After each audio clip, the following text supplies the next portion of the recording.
Hello and welcome to another episode of the Football Analytics and Run Show. And today we have more Indian football content and look back at the UCL quarterfinals preview. And first off, we'll start with the recent developments in Indian football. As you all know, the Indian football season just concluded last day with the final of the ISL. Although the Super Cup is pending, but I don't know. That's another mess to discuss about. We'll try mentioning it in between. So technically, the leagues are over, and it's been over a week. Ironically, it's been over a week since the I League is over, and we still don't know who's the winner. As we I think we mentioned in our previous video regarding the whole I League scenario, and as it turned out, Churchill needed a win to confirm that they are the champions, but they drew their game, and Interkashi have won their final game. So as it stands, because they have annulled the result that Interkashi got against Namdari, in which they got a default 3-0 win because Namdari fielded an ineligible player because according to I League rules, once you get 3 yellow cards, you're supposed to be suspended for the game. And what Intakashi appealed at that time was this so-and-so player played. And what Namdari did later on was that the AIFF actually are supposed to list out the players who are not eligible to play prior to the match. So what they're telling this, when they got the official list, there was no mention of the particular player being banned from playing that game or being suspended in that game. And they said, okay, since it is not officially nothing came, we thought we could play. That's a valid point from their part. So now it is more going on, like it isn't fault of either of the clubs to say that it is unfair to them. It is complete mismanaged from the AFF side. And as of now, Churchill are declared as provisional winners of the I League, and it is very weird also now how we come to the Super Cup, how they seeded it, because it was given I League 1, 2 and 3, and in that it's I League 1 is given as Churchill, but there is nothing regarding how the draw procedures work, no idea how they decided 1, 2, 3. So I don't know if it is based on the actual finish or they just took the rankings from the provisional champions that list. Either way, one thing that will be confirmed is that Gokulam will finish third and Royal Kashmir will just finish in fourth.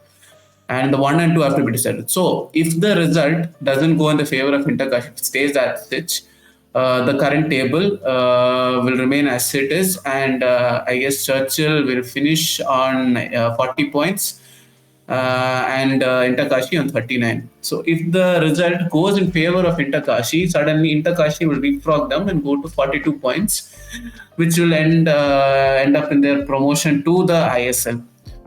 So according to recent news reports, the date was preponed because they wanted to have clarity before the Super Cup started, so that they can start planning the squads for the next season, how their budget and all. Otherwise, it will be too unfair on the clubs.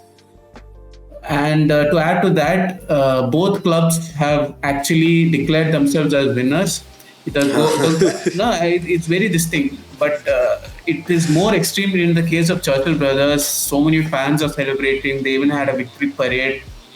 The Chief Minister of Goa presented them with a special memento trophy, some sports excellence trophy for winning the I League, because it's been ages since a Goan club has won I League, and especially one of the biggest clubs in the state, and especially since football is the number one sport in Goa, so it means a big deal for them.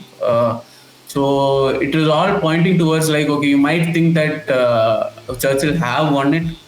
So the meeting happened yesterday, and we have now no reports coming out as of now. Only the recent reports are just mentioning what are the scenarios that could play. There's no official statement, so we don't know when that is going to come. It's all looking like a complete mess, and I don't know. What is your take on this, Elias? Yeah, okay, just a minute.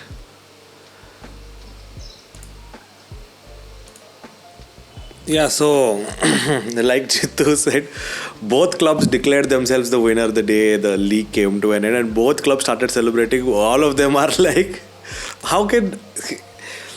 I'll tell you one statement that someone told me recently. I was talking to someone about how this I League thing is going on, and they were like, only in India can this happen that the league season is over. Yeah, so I was speaking to someone and who is also an Indian football fan, and I asked him what he thinks about this I League controversy. And this is a guy who plays football himself. He's like, only in India can this happen that the league is over, games are done, and everything is done, and still we don't have a winner for that league. I'm not even talking about something else. So again, without going too much about our normal rant about okay, that is bad, this is bad, and all, this stuff happens, and how should I don't know what to say. See, I am still very transparent. I am still backing Interkashi to go through, but then not like this, not on the back of controversies and stuff like that. You win on the field, you go through on the field, and I don't know. This was a season that was a very good season, because I think we made a video about this also. Yeah. This was indeed a very good season for all of us as football fans, because I League was actually exciting. We couldn't predict a winner, and if the winner is going to be decided off field, and there's no point of us hyping it up. There's no point of us following it all season, because people just start filing court cases against each other for random stuff, and then there's no point of playing the game on the field. You can have football through lawyers and stuff. So I know it is a very weird thing, but on the other hand, I'm very happy for both these teams. Churchill Brothers, again, like we said, a legacy club, and they have always, how should I say, pushed the footballing culture in that state. And if the result does come in their favor, and right now they are provisional winners, so I'm going to talk as if they have already won the league, despite. And to be fair, we are recording this on the 13th, and the result was supposed to come out on the 12th, according to the news article I read. And 12th was yesterday, and yesterday there was no result, so Yeah. I don't know what is happening. I don't know if anyone knows what is happening. I don't know when we'll have a winner. And like Jitu said, when the Kalinga Super Cup fixtures came out, it was going to give us a clue about what happened, what would happen, or how they are seeding these. And again, exactly how Jitu said, they put 1, 2, 3 however they wanted. We don't know what it is, why it is. It's so messed up. So at least if you look at the seeding, 1, 2, and 3 are supposed to get the weaker ISL teams or something like that, or like they're not supposed to get Mohan Bagan. So it turns out Churchill is going to play Mohan Bagan, probably the toughest, like most dominant team in the country right now, and they're getting that despite them finishing in top 1 or 2. So I'm confused. What is this thing? So that is giving a different idea. From what is Churchill is showing is a different idea. And I have an interesting that in the end, the compromise scenario could happen, because I have a feeling they cannot upset the whole Goan society, because a lot of football teams and a lot of institutions come out of Goa, and they cannot upset the millionaires who own Interkashi. So there's a high chance a compromise situation will happen, because as the promise made by No, compromise situation will happen, and what will happen? Both will go through, both will share That's the cup. How can two teams qualify? That's what I have a reason for that also. The reason is that as AFF made agreement with AFC that by the end of 20 by the 2025-26 season, their ISL will have 16 teams. That's how the roadmap was laid. So far, we are only having 13 teams, and there's a chance they might put these two teams together, and we'll have a 15-team league. And it is now more possible, given that FSTL is highly unlikely to be more like part of the ISL, which gives AIFF complete control of the ISL along with the clubs. So the restructuring would happen, and this is looking like a possibility. Or they will just go for whoever is more influential in this thing. So this is something like, if they want to go in a diplomatic way, that could happen. Because now FSTL won't be a roadblock as of now, because from the next season they don't have a contract as of now. But we don't know what is happening under the behind the scenes. It's just a wild theory from my part. So yeah. Now, even if you think about it, we're calling FSDL a roadblock where they are the only organization in that partnership which has a little bit of common sense.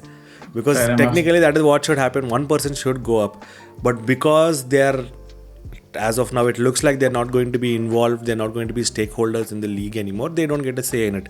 And if Yeah. they don't get a say in it, God help us, because AIF can do whatever they want. They'll pick up people from I League 2 and they'll put them in ISL for all we know. And Yeah.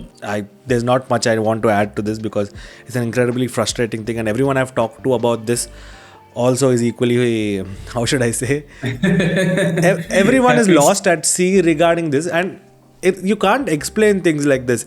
Yeah. And we have to admit it, footballing culture, other than like certain hotspots in the country, is not much. And if this is how There's football in nothing, it's India is like going to be non-exi- marketed. Yeah. Yeah, you finish. No, it's like non-existent. I like you go to any state other than northeastern states, West Bengal, Goa and Kerala. You go ask a random person. You ask them, do you know about any Indian football player? Do you know anything about Indian football? Do you know this so and so club? I don't think they won't. Most of them won't know. Only if you go to like big cities in this thing. That too, you will find mostly European football fans, and they have like some awareness. Okay, there is a league. That's all. That's all. Like so, the majority of the people don't even know what is happening in football. Like football, wo to hum kharabi khelte. That's what they'll say. That's what I don't know. That is so true. There's no other way to put it, because that's the perception of football in India. And other than these few hotspots where football is followed religiously, we are marketing football in India in a very bad way to these people. So if I'm going Definitely. if I'm going to tell a person who doesn't watch I League or who doesn't watch ISL, and I'm going to tell them go watch this, and they just do a simple Google search as to what is happening, this is one of the top results that will show up, and they'll be like, what the heck is it? And yes, there are a lot of controversies in European football also. There are a lot of things about people paying off these people, Manchester City having so many charges against them, etc., etc. But after the league finishes, still not having a winner almost a week or maybe more now, and we still don't know what is going to happen. And the next tournament they are going to play also is announced, the fixtures are announced, everything is announced, and still don't have a winner. That is like peak bad marketing for anything in general. So I don't want to leave it at that. And in between all this chaos, there is a recent update that is coming. India is going to bid to host the 2031 Asian Cup. India is going to bid to host the 2031 nation. Just before, like the rumors came of India's bid for hosting the Olympics. Okay, the Olympics will come the few years after let's say the Asian Cup. So I have a feeling like they want to host a tournament of like a huge scale. I definitely not. Asian Cup is not like anywhere near the Olympic scale, but it's still a testing bed. It's like how they have the Club World Cup usually before this thing, or when you look like a few years back, the Confederations Cup, how it used to be a precursor towards the World Cup. Every country which hosts the World Cup will host the Confederations Cup the previous year. So I have a feeling that's what they're trying to do, because big names are involved. The sports minister is directly coming involved, so it's showing a serious intent. So I don't know what is going on. There's another thing that's going on. And this is on the midst of the fact that we are. I don't think we are anywhere near certain that we'll qualify for the upcoming Asian Cup, which is in 27 in 2 years. So I don't know what they're thinking in mind. And between this, there is talks of the IOC players getting represented. They're telling they're trying to find an adjustment in which to allow a certain degree of dual citizenship. So I don't know what is going to happen. Like probably they're going to change the whole constitution, or just for footballers they're going to make an exemption. There's so much things going on, but then the basic thing that is national league, your youth development, it's like non-existent. It's like complete chaos. I don't know. Like in between that, they won't have high ambitions of like hosting the Asian Cup. Like the intent they are showing and all is, I think I'm being overly critical here. I'm being open. I'm being super critical here. statement of intent they're showing, I think, is mostly a publicity stunt. Yes, and I'm not saying that they can't get it. They can get it done. Yeah. The under 17 World Cup that happened in India, under 17, under 20, whatever World Cup that was, that was also supposed to give a huge boost for football in our country. It was supposed to get more eyeballs here, more sponsors here, more people interested in football in general, etc., etc., etc. Other than that hype and us remembering big names coming here and playing and going back, I don't think there was any difference. It made any difference in our footballing landscape. I don't think one thing moved. I don't think anything changed. Neither did we have new stadiums coming up. Neither did we have more clubs investing. Neither did we have richer people coming and saying, okay, we want to invest in football. We'll start clubs or we'll build facilities for people to train. Nothing happened. Absolutely nothing happened. And that is a FIFA level event. This is an Asian AFC level event. Yeah. If for that nothing happened, I don't think anything is going to happen for this. And like I said, it's a publicity I have a stunt. good feeling that they're just going to use the cricket stadiums like how they converted the D.Y. Patil Stadium in for football use or something. Even the stadium that Kerala Blasters play in right now was a cricket stadium that was converted just for the Under 17 World Cup. They're going to do that with like probably a bigger stadium because they, to be honest, most of the football stadiums are trash, so not at all eligible for hosting an event of this size. Leave the pitch, leave the stands, like hospitality wise, it's like utter garbage. So I have a feeling they're going to use the cricket stadiums and just make a temporary setting like with the pitch.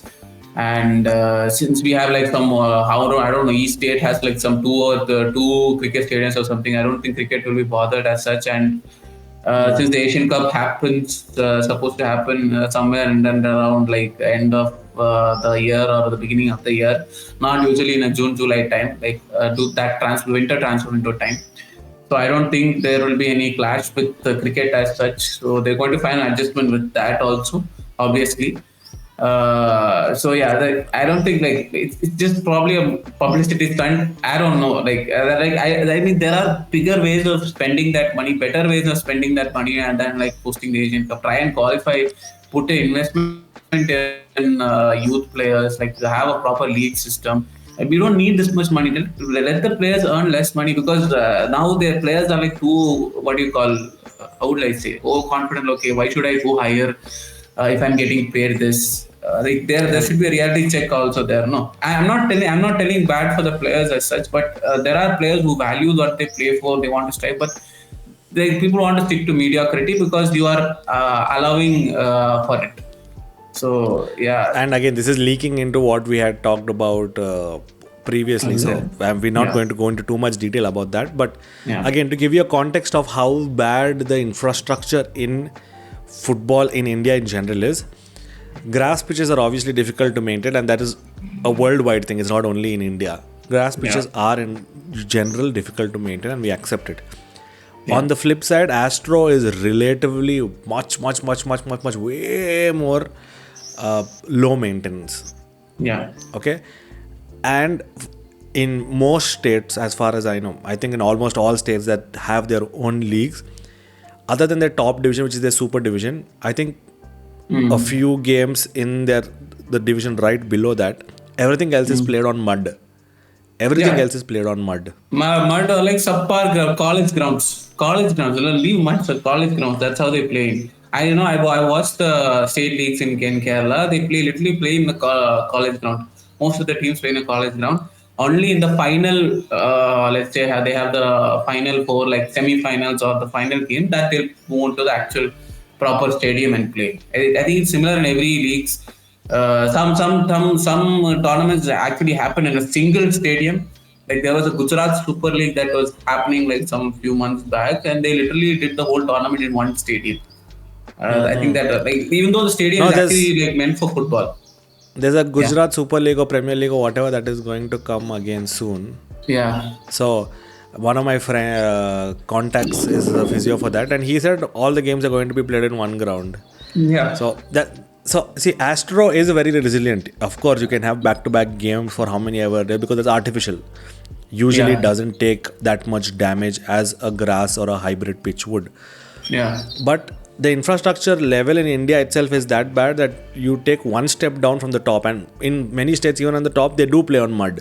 Yeah. So trying to host something on the level of the Youth World Cup itself was already bonkers, and Yeah. they figured out a workaround for that. Yeah. But the point is, if you're trying to host all of this, if it's not getting you any benefit for your own people, for your own country, your own state, I don't think why anyone would be interested. One. Yeah. Second is, it's our tax-paying money that goes there. Definitely. Number three is, I don't know how to put this. No, like I have an interesting point on that thing also. Our money is going and they're going to put games in stadiums, put games in places where nobody is going to watch. Like there are places, like even the understanding purpose. I don't know why they put a stadium in Mumbai when there was barely any people who were. There are only people who came only to support the big teams, let's say Spain, like those were like cult followers or something, and that was still nowhere near like how much attendance they got in the games in Goa, Calcutta, in Kerala, and all these places. Like only these proper footballing states have like decent enough stadiums to host these things. And they're going to host whenever they're going to host the Asian Cup.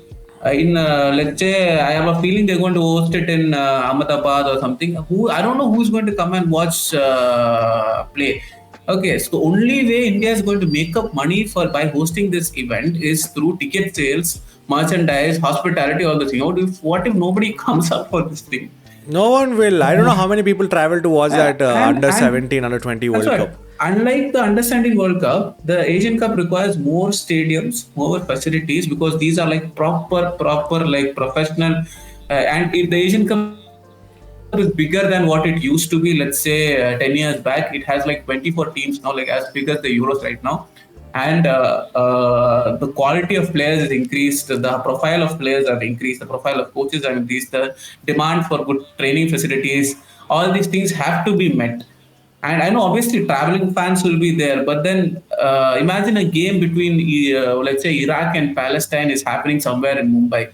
How many people will you get? Even if you add all the traveling fans, do you think any Indian will go and watch? Probably they'll watch, let's say, go and watch, what do you say, what do you call Korea's game because Sun is there. Or like any like Premier League or any top 5 La Liga player or any player that they can associate with, they might go and watch. So other teams, even if it's like much higher quality football that probably anyone has ever, most of the Indian population has ever seen in real life, they would not go and watch because the teams are like, okay, it's not your Brazil playing, it's not your France playing, it's not your Argentina playing. It's like it'll be the maximum you can get is Australia versus Japan. So I think we have completely diverted from the I-League topic, but we'll finish this and then we'll stop. Yeah. No, I just wanted between between all this chaos, this is coming under this thing. Like they are not sorting this current issue. They are dreaming of such big things. I immediately my first comment on that post was like, they don't have the awkash to qualify itself for the next Asian Cup. They're planning to host it. Awkash for qualifying. There is no interest in the Indian football team from the general population, and you want to host it. See, now that is the workaround. If you can't qualify, you host it, so you'll automatically qualify. Oh my God. I honestly believe that they don't win the bid. It's like a complete waste of money and waste of this thing. And there are better countries in that list. I would say some new countries should host because a lot of previous countries who have already hosted are applying again. India is among the ones who haven't hosted the tournament till now, India and Indonesia for a long time. So there is highly likely like it will either go to Indonesia or India, but I feel like it should go to Indonesia because there is much more interest of football and they're actually playing well. Like they are in the third round, they're playing very well, decent. They have a good football team right now. So we'll just won't go too much into that. Like we'll come back to the I-League. So as things stand, there is no news regarding anything. I just checked the last news were like how will I say? Yesterday it was like almost 1 day ago, and as of now there is no information regarding who has gone through. The Churchill owner is coming and saying we'll get through. Like why would I run a football club if I don't want to play in the I-League? Sorry, in the ISL. So yeah. So still, as soon as if we get an update, we'll try mentioning in the next video, or we'll try making a small video regarding what has actually happened, as much as we can based on the information we can get. Um, and And also, yeah. in closing thoughts, relegation is still not a thing in the ISL. So, despite Hyderabad and Mohammedan sucking so badly this Yeah. season, there are no consequences for them. And I'm Yeah. pretty sure when Inter Kashi and or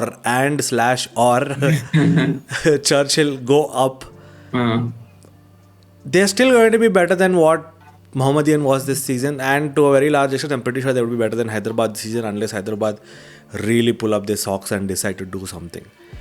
So yeah.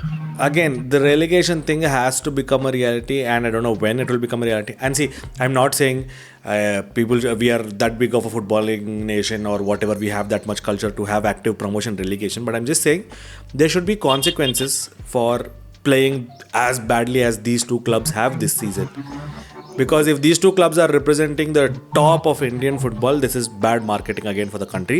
Yeah. And I'm not saying that other countries do not have bad teams. I'm definitely not. This Yeah. year, PL, the bottom three are atrocious. Southampton, Luton, very bad. I accept it. But even if you would get a Luton Town to come and play Mohun Bagan SG, I'm pretty sure Luton Town would win. Yeah, that's That is obvious. all I have to say. Yeah, that's very obvious. Like given how dominant Mohan Bagan has been, I don't think like we'll only know what level like the best of India can do is when they go and actually play in a continental level, which hopefully we will Actually, get a direct slot. We'll come to that afterwards when we are talking about the recently finished ISL final and discussions upon the game. no, actually, they should do this. No, they should have friendly games against clubs elsewhere. Not Yeah, only yeah. in the Indian subcontinent. At least go play in Turkish league. Yeah, that's Go what. play in the Saudi league. Somewhere there. I'm Yeah. not even saying go to Europe. Europe will annihilate you. I'm not saying Saudi won't. I'm not saying Saudi won't not or necessarily Turkey they have to won't. go But and still, play the top league teams. No, they can play the second division, the third division league, which is like similar, like okay, which is similar on par to what they would face in the continental level or something which is more realistic for them. Okay, so that's a no. benchmark for them. But I think no. Again, our players' egos might get hurt. They're like, we earn 20 times this that these players are earning. Why should we go Yeah, play them? yeah, it's so messed up. Let's So not. let's, And yeah. yes. Finish. Yeah, on like closing, like I would like to like close on like another like news on the I League 2. So Diamond Harbour have been declared champions of I League 2, and they have attained back promotions and now are going to play in the I League from next season. It's a wonderful project that has been going on there. I think it started in 2022. And they had to work from all the way from the second tier of the Calcutta Football League, climb all the way up. Now they are in I League, like back to back. It's another incredible story that's going under the radar. So yeah, kudos And again, to them. Cheers to them. yes. Again, congratulations from my side to both Ghani Bhai and Shelton. All the best for the I League. I'm pretty sure you're going to rock there too. All the best. So, and, as we close this episode, do give like, share, and subscribe our videos. And we are so like happy for all the support we got from for the last few videos and all the responses we got, including the comments. And hopefully you keep supporting us and our video in YouTube as well as Spotify and other platforms. Yeah, closing off. Bye bye. Bye bye.